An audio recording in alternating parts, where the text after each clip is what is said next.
Ok, ben, bonjour à tous. Merci de nous rejoindre pour cette première session donc de cette série de webinaires vraiment très éducatifs.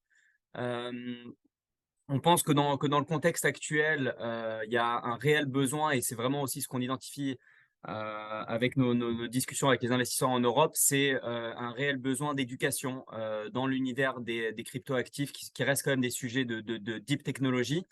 Euh, et donc, notre positionnement chez HDEX, c'est vraiment d'apporter du contenu de qualité et d'aider les investisseurs dans, je dirais, leur chemin d'adoption des cryptoactifs.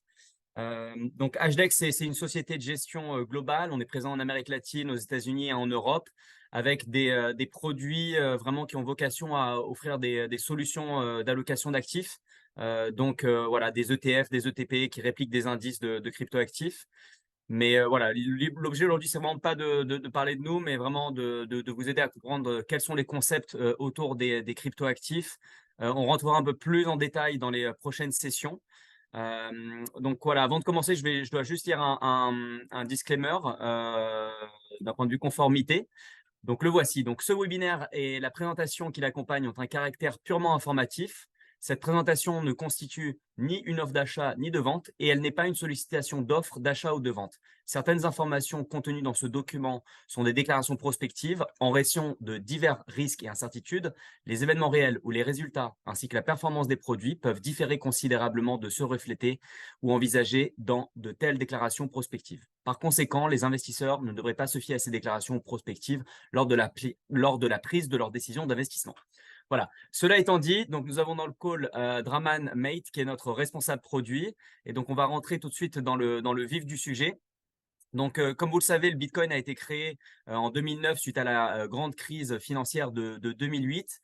Mais j'aime bien quand même rappeler que cette technologie n'est pas arrivée là. Donc, Draman, est-ce que tu peux peut-être un peu détailler comment on en est arrivé à la création du Bitcoin il y a bientôt plus de 14 ans maintenant? Non, merci Ben. Bonjour à tous et à toutes et merci d'avoir pris le temps d'être avec nous aujourd'hui. Comme Ben le disait, on aime bien discuter de l'histoire de la crypto parce que très souvent, elle est très simplifiée en Bitcoin plutôt que tout l'univers crypto. Et par Bitcoin, parfois, on n'apprécie pas toujours toute la dynamique, toute la recherche qu'il y a eu derrière pour arriver au résultat final qui est Bitcoin. Bitcoin, c'était le premier enfant d'une très longue fratrie d'environ 20 000 cryptos à date. Mais derrière ces 40 années de recherche en termes de théorie des jeux, pour ceux qui ont fait de l'économie, qui sont intéressés en la matière, parce qu'après, il faut savoir créer des systèmes où tout le monde a une motivation personnelle à participer. Donc ça, c'est l'aspect théorie des jeux, mais c'est des aspects de cryptographie pour être capable d'assurer la sécurité du système décentralisé. Et c'est aussi beaucoup d'informatique très avancée. Donc, Bitcoin, in fine, c'est la résultante de 40 années de recherche dans tous ces domaines aussi divers que variés pour finalement produire un jeton, mais de façon plus large, en réalité, une nouvelle façon de penser et d'organiser les systèmes économiques, centrés autour de la décentralisation et de redonner le pouvoir à l'utilisateur des systèmes informatiques, ce qui est très différent de ce qu'on a connu dans les premières itérations d'Internet de façon générale. Et donc, Draman, merci pour ce point introductif sur Bitcoin. On entend beaucoup de choses autour de voilà, crypto, blockchain. Je pense qu'il y a pas mal de confusion. Est-ce que tu peux voilà, nous expliquer un peu à quoi fait référence exactement ce terme de crypto? Tout à fait, tout à fait. Et je pense, comme tu le disais, Ben, plutôt que de notre angle et notre positionnement, il est sur comment positionner la crypto comme un actif d'investissement. Donc, on va essayer de s'émanciper des aspects très, très techniques et essayer de ramener le rapport à la crypto autant que possible à tout ce qui est transformation digitale et à tout ce qui est l'expérience qu'on a connue d'Internet. Et de façon générale, il y a eu quatre grandes vagues de transformation digitale. Dans les années 60, c'était IBM et les gros ordinateurs offline, comme on les a vus sur des photos. Et mais c'est vraiment autour des années 80, des années 90 qu'on a eu la première génération du web, le web 1. Et en général, c'est le web qu'on présente comme le web du lire. C'est-à-dire, en général, c'est vous y rendiez pour lire le contenu qui était déjà disponible en ligne. Donc ça, c'était la première itération et c'est ce qui a donné naissance à toutes les boîtes comme Yahoo et à tout ce qui est système de messagerie Yahoo, Wanadu, comme d'autres, comme vous vous le rappelez bien en France. Mais après, on est passé très vite à la deuxième génération, qui est celle du lire et du écrire. Et dans la conception du écrit, c'est plutôt l'aspect interaction qui est important à réaliser. Parce que plutôt que d'être juste un consommateur de l'information disponible sur Internet, on a commencé à être capable d'interagir. Et c'est nos interactions collectives qui créaient de la valeur pour ces systèmes. Et c'est ce que Facebook, Google, Amazon ou Wikipédia ont réalisé. Et toutes ces entreprises, en réalité, ces entreprises qui valent des milliers de milliards d'euros, ne sont basées que sur la monétisation des interactions entre les individus. Et en théorie de la technologie, de façon générale, c'est le problème qu'ils appellent le two-sided marketplace. C'est-à-dire, tu as une place de marché, mais elle n'a de valeur que parce qu'il y a des millions et des millions d'utilisateurs. Mais malheureusement, dans le paradigme actuel de Facebook, Google, Amazon, toute cette valeur,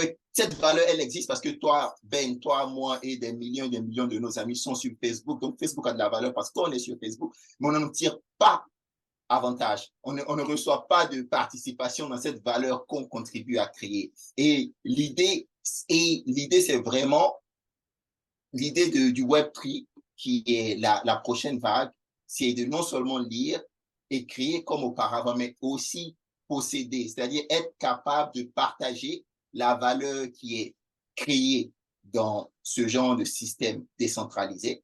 Hein? Mais au-delà de partager dans la valeur, c'est même être capable de posséder, c'est-à-dire qu'on ne saurait pas te déposséder de ce que tu as créé. On est tous assez familiers des nombreux cas qui arrivaient parfois lorsque tu crées tout ton contenu sur une plateforme donnée, mais pour une raison ou pour une autre, la plateforme peut te bannir. Et en te bannissant, tu perds tout, tout accès à ce que tu avais créé de ton propre chef.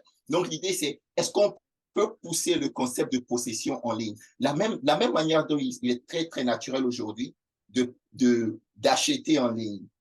La même manière où il est très naturel aujourd'hui de faire ces activités bancaires en ligne, est-ce qu'on peut aussi étendre le concept de posséder en ligne de telle sorte que toute la chaîne de valeur de la transaction, du shopping à l'achat, au dénouement, que l'aspect final, l'étape finale de dénouement puisse se faire en ligne. C'est pour ça que cette idée de pouvoir posséder directement en ligne sans forcément passer par des systèmes offline, genre sans forcément passer par un compte bancaire ou par une interaction en dehors du digital, a beaucoup, beaucoup de valeur parce que ça permettrait vraiment de boucler la boucle, de faire une transaction 100% en ligne. Donc, cette itération, c'est le Web3 qui permet à la fois de lire, écrire et de posséder en ligne. Pour nous, ce n'est que la nouvelle vague de ce que Internet était. Et de façon générale, ce qu'on sait, c'est que les individus, mais aussi les organisations, surtout les très grosses organisations, elles sont pas forcément les meilleurs à identifier et à investir dans les technologies qui seront disruptives pour le futur. On l'a vu avec Internet. On peut tous se rappeler de comment la plupart des grosses boîtes d'alors se positionnaient par rapport à Internet. On le voit encore aujourd'hui avec la crypto d'une certaine manière parce que le consensus n'est pas en faveur de la crypto, mais comme pour nous, ce n'est que le prolongement de ce qu'était Internet, on voit très bien la puissance de changer le paradigme de la possession en utilisant la crypto et en utilisant les blockchains comme le nouveau moyen de le faire. Et sur cette slide, on va pas entrer dans beaucoup d'éléments techniques, mais c'est juste des éléments de base pour la compréhension. D'abord, la base, c'est les blockchains ou les chaînes de blocs qui ne sont que des bases de données ouvertes, décentralisées et à propriété partagée. Et parce qu'elles sont décentralisées, elles n'ont pas de single point of failure, c'est-à-dire 1, 2, 3, 1000 personnes, 1000 points de réseau peuvent faillir, mais le réseau, il est toujours en ligne. Et le réseau, il est ouvert à tous. Et l'avantage d'être ouvert à tous, c'est que lorsque vous construisez une application sur la blockchain, il y a potentiellement 10 000, 1 million, 1 milliard, 8 milliards d'utilisateurs potentiels des applications que vous avez créées parce que le système, il est ouvert. Donc ça, c'est un aspect très, très, très important de décentralisation et de résistance donc à la censure. Le deuxième concept super cool qui a émergé sur le système de blockchain, et ça, ça a été porté par Ethereum, c'est le concept de contrat intelligent. Ce ne sont en réalité que des algorithmes qui sont écrits, mais qui précisent des règles automatiques d'exécution. C'est-à-dire, vous êtes capable de programmer l'objet. Vous êtes capable de programmer, par exemple, le jeton d'une crypto-monnaie. Vous êtes capable d'écrire à l'avance toutes les règles qui vont conditionner le fonctionnement de votre blockchain. Donc, l'idée, c'est d'ajouter cette couche de transparence et cette couche de prévisibilité. Et ça, c'est très utile, par exemple, quand vous construisez les systèmes financiers. Vous voulez, par exemple, savoir que si je mettais mon argent dans un protocole financier, ce protocole, voici les paramètres de risque auxquels il souscrit pour gérer mon argent. Donc, ça, cet aspect de contrat intelligent est très, très intéressant. Et c'est ce qui a même donné naissance à toute la discussion autour de programmable money, donc de l'argent qui deviendrait programmable. Parce que l'argent tel qu'on le connaît aujourd'hui, l'argent qu'on a sur nos comptes bancaires, l'argent qu'on a dans nos fonds, il n'est pas programmable en lui-même. Mais lorsque vous êtes capable de créer un jeton de crypto-monnaie et d'ajouter un smart contract dessus, vous êtes capable de programmer de l'argent et de lui faire des choses lorsque certaines conditions sont remplies. Et les deux corollaires qui viennent avec l'aspect blockchain, l'aspect contrat intelligence, sont les jetons en réalité, parce que il n'y a pas de blockchain décentralisé sans jetons, parce que les jetons ou les cryptoactifs, ce sont les moyens de transférer de la valeur directement sur le réseau. Donc, Bitcoin le réseau Bitcoin a son propre jeton qui permet de transférer de la valeur entre les divers utilisateurs de ce système. Mais ça va au-delà de ça avec les cryptoactifs. C'est-à-dire, non seulement vous êtes capable de transférer de la valeur, mais aussi vous êtes capable de participer à la gouvernance de ces réseaux. Donc, l'aspect de décentralisation, elle n'est pas forcément dans la décentralisation des machines, mais elle est aussi dans la décentralisation de la prise de décision. Donc, certains de ces jetons, l'utilité de ces jetons, c'est d'être capable de pouvoir utiliser le système, la blockchain sur lequel ces jetons sont émis, mais aussi de pouvoir éventuellement participer à la prise de décision. Et le dernier sujet, c'est tout ce qui est NFT, qui sont des jetons, que plutôt que d'être des jetons fongibles, c'est-à-dire comme de l'argent ou un bitcoin égale un autre bitcoin, ils sont plutôt uniques et identifiables en réalité. Et c'est l'une des raisons pour lesquelles il y a beaucoup d'intérêt sur les NFT, notamment venant des marques de luxe, parce que ça permet, par exemple, ça permettrait de représenter la possession de ce que vous avez dans le monde réel, dans le monde digital. Vous êtes capable d'avoir le NFT de votre voiture, d'avoir le NFT de votre montre, et donc de représenter que vous possédez quelque chose même dans le monde digital. Et comme c'est basé sur des concepts de crypto-monnaie et de crypto qui permet d'identifier de façon certaine la possession, on sait que cet instrument, il est à vous. Donc, cette capacité de créer des jumeaux digitaux de tout ce que vous possédez dans le monde réel est très, très, très intéressante dans de nombreux cas d'usage dans le domaine de l'entertainment, mais aussi dans le domaine du luxe. Et ça a également créé toute une culture autour de l'art en ligne. Donc, il y a toute une série, il y a toute une famille d'objets d'art digitaux qu'ils ont commencé à créer pour justement un peu, là c'est beaucoup plus pour l'aspect fan et l'aspect culturel en fait, de juste créer de l'art 100% en ligne et qui sont maintenant représentés par des NFT plutôt. Donc, l'idée c'est un peu ça, c'est que jusqu'à présent, tous nos systèmes étaient organisés autour d'intermédiaires. Et ces intermédiaires, c'est la banque, ces intermédiaires, c'est le notaire, ou ces intermédiaires, c'est le registre qui est à la mairie ou le registre d'état civil. Et comme ces intermédiaires occupaient cette place centrale, ça leur permettait justement de nous faire payer une taxe d'intermédiation parce que c'est eux qui avaient la seule source de la vérité.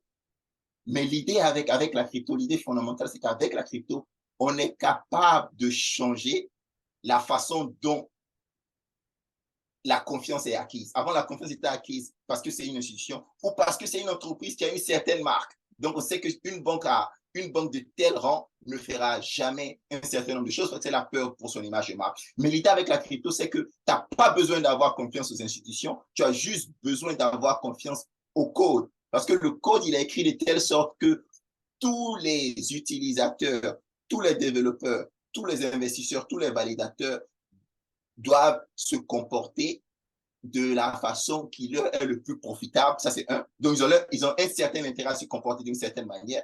Et de deux, comme le code, il est loi et le code il est transparent, on sait ce que le système fera à toute étape donnée. Donc, la confiance, plutôt que d'être dans les institutions, elle est maintenant dans le code, qui lui, il est transparent et qui est inviolable. Et ça, c'est peut-être l'idée la plus importante à retenir d'aujourd'hui, c'est ça en fait, c'est qu'on est capable maintenant de désintermédier des banques, des boîtes d'audit, des boîtes de conseil, des boîtes d'avocats, parce que la confiance, elle est maintenant acquise via le code. Et quand vous pensez au potentiel de distribution de tout ce qui est intermédiation dans le monde, on parle de milliers de milliards parce que c'est désintermédier une banque, c'est désintermédier une bourse, c'est désintermédier une entreprise d'audit et les exemples sont nombreux en la matière. Et justement, Draman, donc là, on a mis un peu les bases voilà, de cette technologie. Nous, on a quand même des vies où on utilise énormément de services. Est-ce que tu peux nous donner des exemples voilà, de comment la crypto pourrait apporter bah, des nouveaux services ou du moins des meilleurs services que ce qui est utilisé aujourd'hui? Bien sûr, bien sûr. Et on va aller dans les cas qu'on connaît bien. On va commencer par les cas de la finance, mais les cas d'usage vont bien au-delà.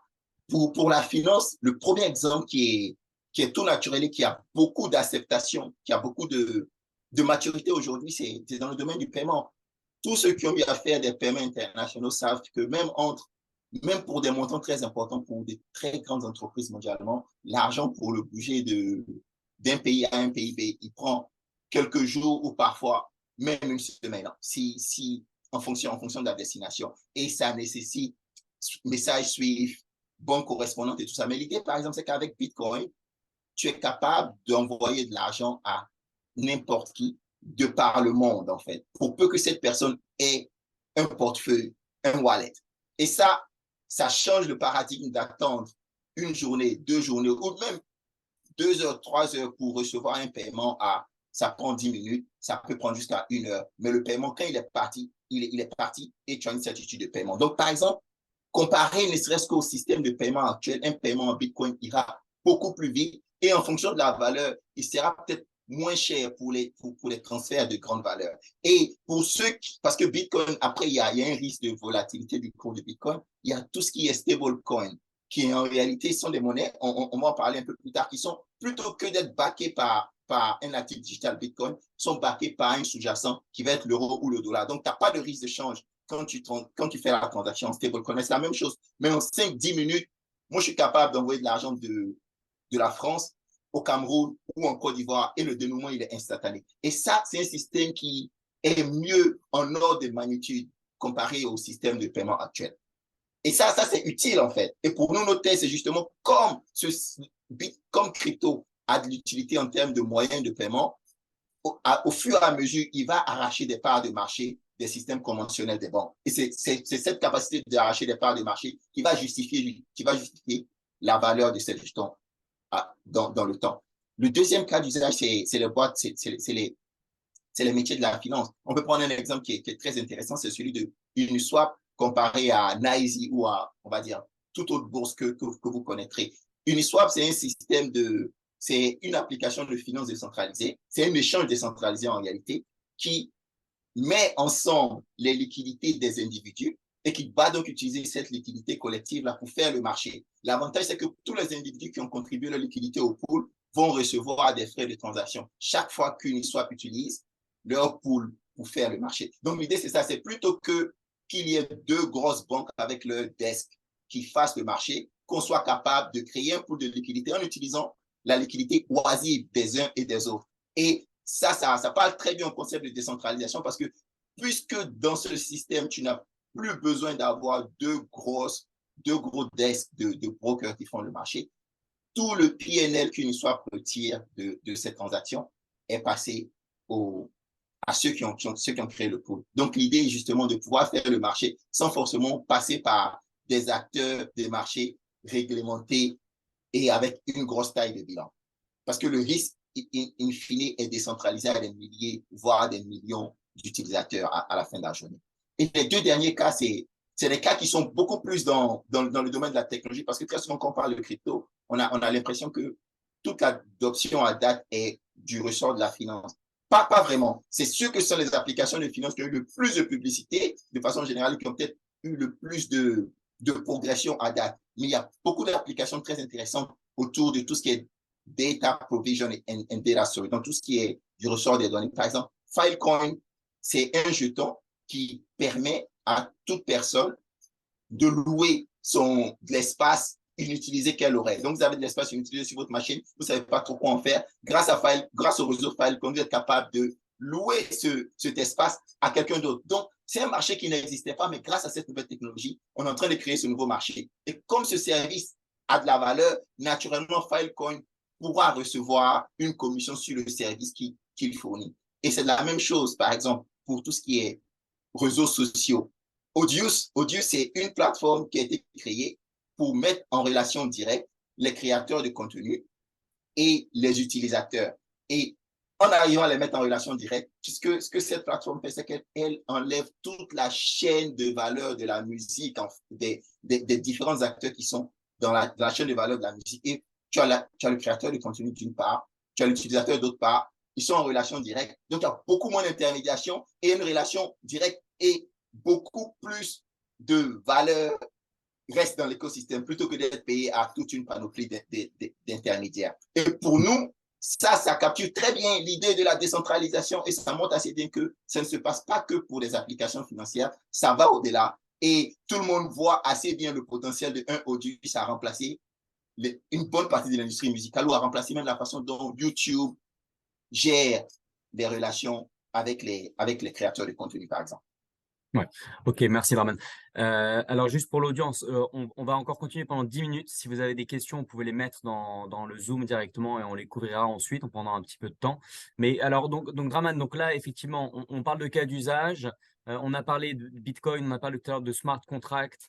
Est-ce qu'on peut justement aller dans le vif du sujet et voir quels sont les différents segments au sein de cet univers technologique des crypto-actifs pour que ça soit peut-être un peu plus clair pour l'audience. On comprend bien que le Bitcoin est un moyen de paiement et de transférer de la valeur.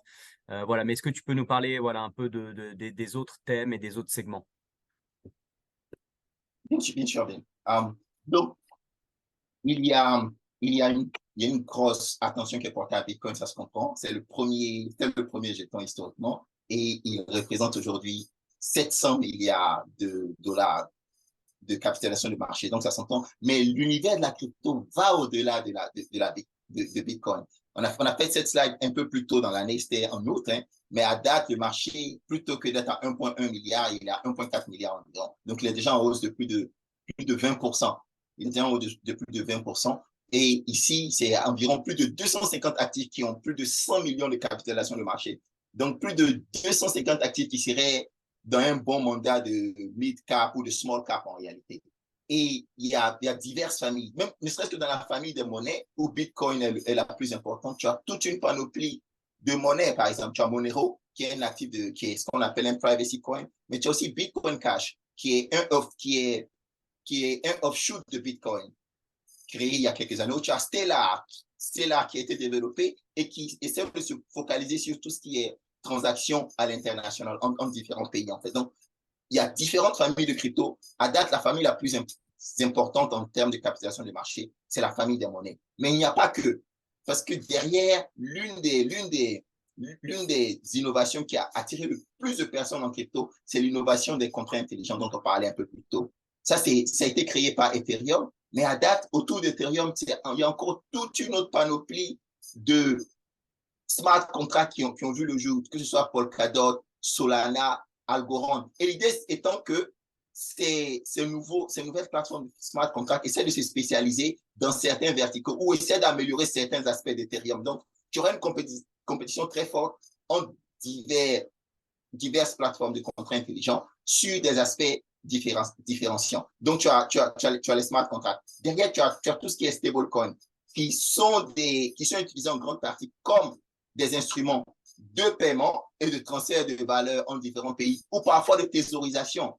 On pourra en parler un peu plus tard. Et après, tu as aussi la finance décentralisée, ou DeFi, Decentralized Finance, qui regroupe des plateformes comme Aave ou Maker ou Uniswap qui essaient de réinventer les services financiers, mais sans intermédiaire. Donc, comment fournir les services de la banque sans qu'il y ait une banque au milieu, en mettant directement en rapport les agents en capacité de financement ou les agents en capacité de prendre du risque et les agents à besoin de financement. Et cette classe a beaucoup grandi et est l'une des plus dynamiques. Et derrière, tu as tout ce qu'il y a comme métaverse et tokenisation, tout ce qu'il y a comme infrastructure nécessaire au bon fonctionnement de l'univers crypto. Donc, notre idée en général, c'est comme on n'investit pas en général, on investit dans une thématique, pas dans un actif individuel. Donc, l'idée, c'est vraiment de présenter que la crypto, quoique Bitcoin et Ethereum représentent 95% de toute la conversation qui a cours, en réalité, on parle de 20 000 jetons, voire plus,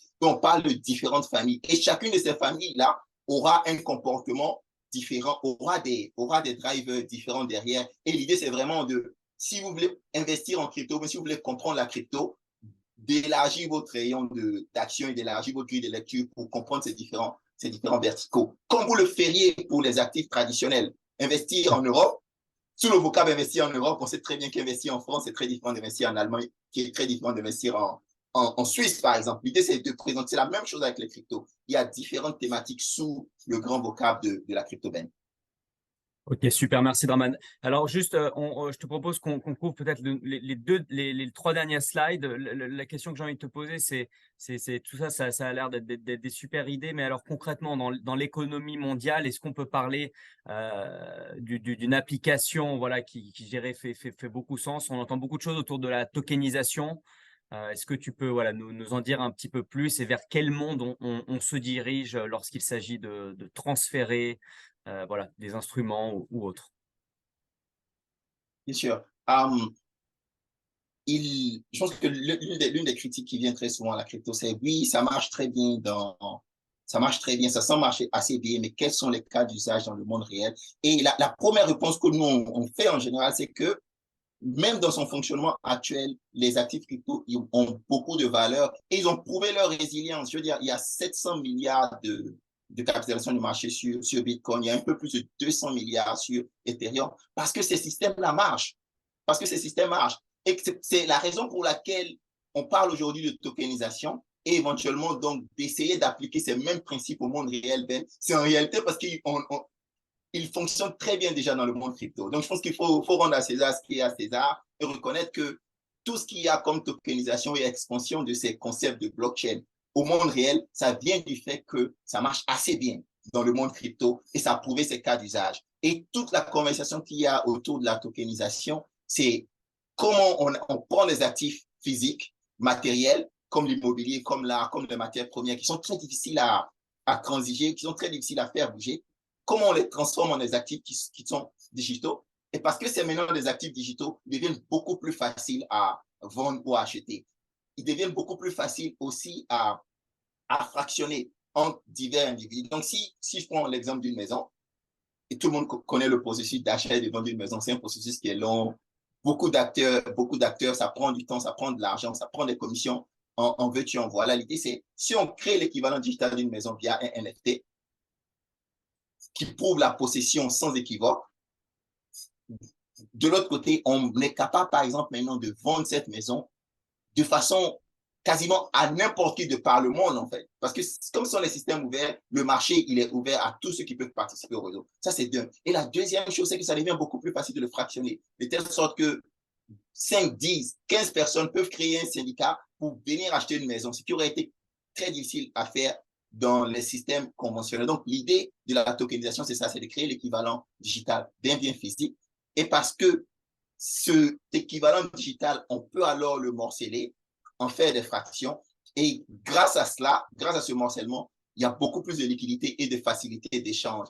Et après, ça fait partie maintenant de l'écosystème crypto. En faisant partie de l'écosystème crypto, des individus peuvent, des développeurs peuvent commencer à développer tout ce qui est contrats intelligents qui vont, par exemple, permettre de créer, par exemple, un pool d'actifs immobiliers directement et qui peuvent te permettre, par exemple, d'utiliser une fraction de ta propriété d'un bien immobilier comme collatéral pour prendre du crédit. Et l'idée, c'est qu'ils sont capables de le faire sans forcément parler à ta banque, alors que dans le monde traditionnel, pour pouvoir utiliser ton collatéral, pour quoi que ce soit, tu as besoin de l'approbation de ta banque. Mais comme on sait qu'en ligne, tu peux démontrer de façon certaine que tu possèdes un actif, tu peux donc l'utiliser comme collatéral pour faire autre chose.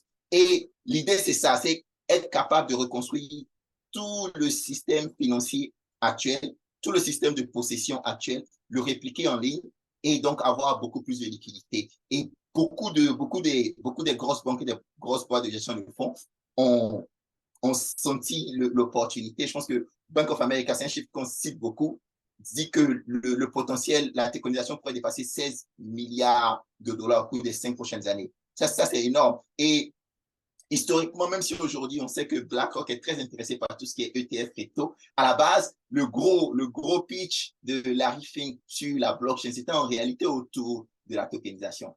Parce qu'il voyait le potentiel d'utiliser la tokenisation des actifs comme la prochaine vague, comme la prochaine façon de révolutionner l'échange des fonds, l'échange des actions, l'échange des obligations et de façon générale, la façon dont toutes ces sécurités sont achetées, mais aussi qu'elles sont transigées entre différents acteurs. Bah, écoute, moi, de ce que tu me dis, je pense qu'il est très clair qu'on est vraiment à un stade très précoce de l'adoption de ces technologies. Donc, on a un slide un peu qui compare, voilà, je dirais, Internet et crypto. Donc, c'est. On est en 98 en année Voilà. Internet. Et ça c'est très important. C'est 98, Ben, c'est PayPal n'était pas encore créé, Google n'était pas encore créé. Donc, l'idée, c'est vraiment ça, c'est imaginer Internet qu'on n'avait pas PayPal, qu'on n'avait pas Google, qu'on n'avait pas Bien Facebook, sûr. qu'on n'avait pas Uber. Et, C'était impossible de voir le potentiel, n'est-ce pas? Vas-y, Ben. Non, je pense que clairement, ce qu'il faut rappeler, c'est qu'il y a beaucoup de très belles solutions et technologies qui vont aussi arriver dans cet univers et que tout n'est pas encore déjà là. Donc, c'est pour ça qu'on pense que c'est le moment vraiment pour augmenter ses connaissances. Et si on parle justement voilà, d'un résumé de quel est pour nous le cas d'investissement au sein de cette classe d'actifs, est-ce que tu peux nous reprendre? Et ce sera voilà, le dernier point de cette première session. On va clôturer sur le cas d'investissement et ensuite on va prendre les questions qu'on a reçues. D'accord. Donc, le premier point, c'est vraiment le potentiel de croissance qui est énorme. Et il est en lien avec l'analogie qu'on faisait avec Internet. C'est si tu étais capable d'investir dans Internet en 1998, où le nombre d'utilisateurs se comptait en dizaines de millions, et même pas en centaines de millions, pas en milliards, le potentiel de croissance aurait été énorme parce que tu aurais bénéficié de toute la vague d'innovation qui vient. En fait, parce que les boîtes qui sont iconiques d'Internet à date n'avaient pas encore été créées en 1998. Donc, comme Ben disait tantôt, tout n'a pas encore été créé, mais je prendrai le contre-pied pour dire, en réalité, la grosse partie de ce qui va créer de la valeur en crypto n'a pas encore été créé. Ça sera créé dans le futur, mais ça sera créé sur la base de ce qui existe aujourd'hui. Donc, l'idée, c'est vraiment ça, c'est de bénéficier d'investir dans la classe d'actifs quand elle est encore dans sa jeunesse. Le deuxième aspect, c'est la dynamique d'or. Excuse-moi, Oui. pour moi, ce que tu signifies là, en fait, c'est que l'infrastructure de cette technologie, elle est là aujourd'hui et que les applications décentralisées qui vont être massivement adoptées ne sont peut-être pas forcément déjà créées. Exactement. Ou elles ne sont pas encore créées, ou quand elles sont créées, elles sont encore dans leur phase d'enfant. C'est comme si Google a la première itération de Netflix, par exemple, c'était pas Netflix ta capacité à consommer du contenu en streaming, c'était être capable de louer des DVD et tout ça. Donc, la plupart n'est pas encore été créée, mais l'infrastructure est là. Et aujourd'hui, je pense que l'un des aspects les plus intéressants, c'est d'être capable d'investir dans l'infrastructure qui va supporter tous ces développements à venir dans le futur. Donc, ça, c'était la première chose. La deuxième chose, ce sont les dynamiques de l'offre. C'est-à-dire, un actif comme Bitcoin, plutôt que d'être, voit son calendrier d'émission réduit de moitié chaque 4 années. Donc, avec le temps, de moins en moins de Bitcoin seront mis en circulation. Mais de l'autre côté, ça, c'est du côté de l'offre. Mais du côté de la demande, l'adoption va aller croissant et il y aura beaucoup plus de demandes alors que l'offre va croître, mais de façon beaucoup moins importante et va croître de plus en plus et elle va croître, son taux de croissance sera de plus en plus réduit. Donc, ça crée une opportunité intéressante parce que tu as envie d'investir dans un actif où la demande va croissant alors que l'offre, en réalité, va commencer à diminuer et stagner à un certain niveau. Le troisième aspect, c'est tout l'investissement qu'on a vu aller dans la crypto. Les fonds de venture capital ont investi des milliards et des milliards en crypto à date. Et en réalité, on sait que ces investissements, la plupart de ces entreprises, des entreprises qu'elles sont financées, sont encore là. La plupart de ces entreprises sont en train de créer des projets, sont en train de créer des applications et ces applications-là seront les bases du prochain cycle haussier. Donc, on se dit qu'avec autant de fonds investis dans cet univers, le retour sur investissement va arriver, il va se faire dans le prochain cycle également. Et le dernier aspect qui est beaucoup plus, on va dire, social et politique, c'est que structurellement, on a tous en mémoire tous les abus des plateformes centralisées, tous les abus, utilisation de nos données personnelles à des fins auxquelles on n'avait pas consenti, ou même parfois leur capacité de nous exclure d'utiliser le réseau. On se dit, le monde de façon générale est beaucoup plus ouvert à l'idée d'utiliser des systèmes qui sont ouverts, qui sont décentralisés et qui sont beaucoup plus justes en fait. Donc il y a cet aspect générationnel ou on va dire social très important qui va favoriser les systèmes décentralisés et les systèmes où l'utilisateur participe et l'utilisateur est capable également de bénéficier de la valeur qu'elle a créée. Super, merci Draman. Alors écoutez, on va faire une deuxième session dans 2 semaines où là on va parler plus concrètement des cas d'usage. On va vous parler d'entreprises que vous connaissez bien qui intègrent ces technologies à leur service ou à leur fonctionnement. Et puis aussi on parlera et on rentrera là pour le coup beaucoup plus en détail dans le Bitcoin, l'Ethereum et dans certaines technologies de decentralized finance pour vous parler de sujets de valorisation. Donc quels sont les éléments à prendre en compte pour essayer de comprendre les dynamiques de prix de ces crypto-actifs. Donc, vous recevrez de toute manière les invitations. N'hésitez pas à nous contacter si besoin. Alors, on a reçu une question que je trouve très intéressante parce que ça tombe vraiment pas, ça tombe vraiment dans la bonne société, sachant que voilà, nous, chez HDEX, ça fait depuis bientôt 6 ans qu'on fait cela. On a été associé à aucune des faillites qu'on a vues dans l'univers d'un point de vue allocation d'actifs. Donc, les tokens comme FTT ou Luna, c'est des choses qui restaient hors de nos indices de part, je dirais, notre approche. Alors, je vais lire la question, Draman, et je pense qu'on peut peut-être brièvement expliquer comment on définit, nous, un univers d'investissement sérieux et deuxièmement, quels sont nos process Know Your Token. La question étant, comment peut-on comprendre, identifier facilement quelles monnaies ont une structure fiable? Donc, par monnaie, j'entends bien crypto-actifs. Donc, quels sont les actifs? Comment on peut savoir qu'est-ce qu'un crypto sérieux, fiable ou non? Je pense que Ben, c'est une question pour toi plutôt. C'est toi qui fais Ouais, le je peux la pitch. couvrir. Alors, Oui. allez. Non, mais alors en fait, c'est assez simple. Déjà, la première chose, c'est qu'effectivement, c'est très compliqué de définir ce qu'est un crypto. Donc, si on se place dans l'univers des actions, c'est l'exemple que j'aime toujours prendre, et que demain, on veut lancer un ETF en France, actions sur les actions larges et mid-cap, c'est très, très simple. On va sur Euronext, on a notre univers d'investissement qui sont les sociétés admises à la cote. Pour crypto, on n'a pas cela, étant donné que c'est unregulated et global. Donc, nous, en fait, nos produits répliquent que des indices de maisons très reconnues comme Nasdaq, par exemple. Et plutôt que de nous prendre un biais discrétionnaire et définir ce qu'est un crypto, on va plutôt définir ce que le marché institutionnel définit comme étant des cryptos sérieuses. Donc, pour faire cela, en fait, pour qu'un actif, on parle des 20 000 tokens qui sont dans le monde, pour que cet actif soit éligible dans notre sélection, il faut qu'il soit au moins référencé dans 2 bourses crypto réglementées aux États-Unis, des acteurs comme Coinbase, etc., qui ont des process de due diligence très sérieux. Et il faut que ce token soit aussi disponible dans un dépositaire institutionnel.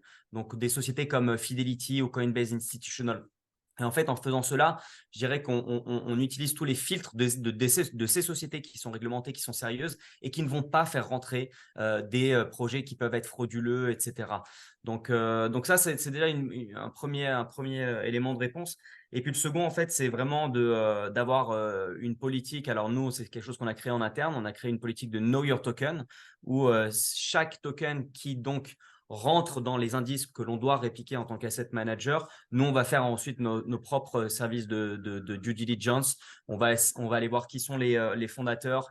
Voilà, vraiment aller avoir des informations légales, des choses qui sont faites, hein, comme lorsqu'une entreprise regarde l'achat d'une action. Donc voilà, l'idée, c'est vraiment d'aller plus loin et de savoir si ces projets-là ont vocation à être vraiment sérieux et aboutis. On ne veut pas être associé aussi à des tokens qui sont associés au capital de ces projets. Donc voilà des éléments de réponse. Après, effectivement, pour nous, ça nous demande beaucoup de ressources. Mais c'est comme ça qu'aujourd'hui, on peut, voilà, je dirais, avoir passé l'année dernière sans être associé à tous ces cryptos. Et bien évidemment, tous les cryptos dans lesquels nous, on va rentrer, c'est des choses qui doivent être très, très, très liquides. Donc, en quelque sorte, un peu matures. Voilà, nous, on est vraiment là pour donner un accès à l'univers broad market. On n'est pas là pour aller, je dirais, chercher le winner de demain. Ce qu'on cherche à faire, c'est donner des expositions au marché crypto ou à des thématiques au sein de crypto ou à des stratégies smart beta. Voilà, j'espère que cet élément de réponse vous a servi. N'hésitez pas à nous contacter si besoin. Et puis, je vous dis donc à dans 2 semaines. Et merci à tous pour votre présence. Bonne journée. Merci à tous. Merci, Bonne journée. Draman. Au revoir. Merci Ben. Au revoir.